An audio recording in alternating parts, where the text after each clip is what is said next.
जो पाखंडों को पाल रहे वे अब तक ना शुद्ध हुए, पर अपमानों को सहते सहते बाबा साहब बुद्ध हुए।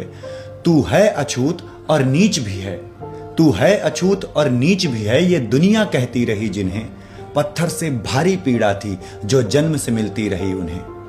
और जब ताने सुनकर भीमराव छलनी निर्जीवन कर डाला, तब पुस्तक को स्पर्श किया और मन को पावन कर डाला। और अमेरिका की धरती पर जो ज्ञान का सूर्य जगाया था, अमेरिका की धरती पर जो ज्ञान का सूर्य जगाया था, लंदन में इतिहास रचाया और न्याय को धैर्य सिखाया था। और जब वडोदरा की गलियों में लोगों ने घर तक दिया नहीं, जब वडोदरा की गलियों में लोगों ने घर तक दिया नहीं, तब समता के अधिकारों की सौगंध भीम ने लिया वहीं। और जल सत्याग्रह में बाबा ने स्पर्श किया चवदार तालाब, सामान्य जल स्रोत को जिसमें सभी लोग पानी पी रहे हैं, जिस जल का उपयोग सभी लोग कर रहे हैं। पहली बार किसी दलित ने उस जल को स्पर्श किया था।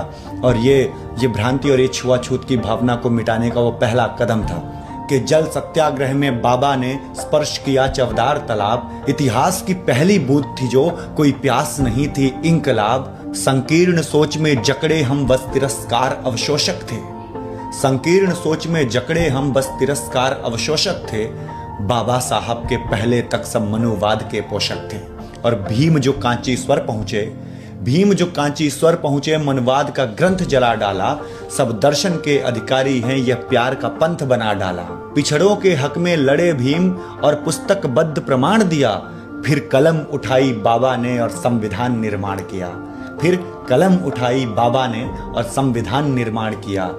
आजादी के बाद आज भी देश में जो मनवादी हैं, आजादी के बाद आज भी देश में जो मनवादी हैं, वे संविधान के नजरों में संवैधानिक अपराधी हैं। जब इतने अथक प्रयासों पर सब नामनुवाद विरुद्ध हुए, निज धर्म छोड़कर तब बाबा संतुष्ट हुए फिर बुद्ध हुए, संतुष्ट हुए फिर बुद्ध हुए।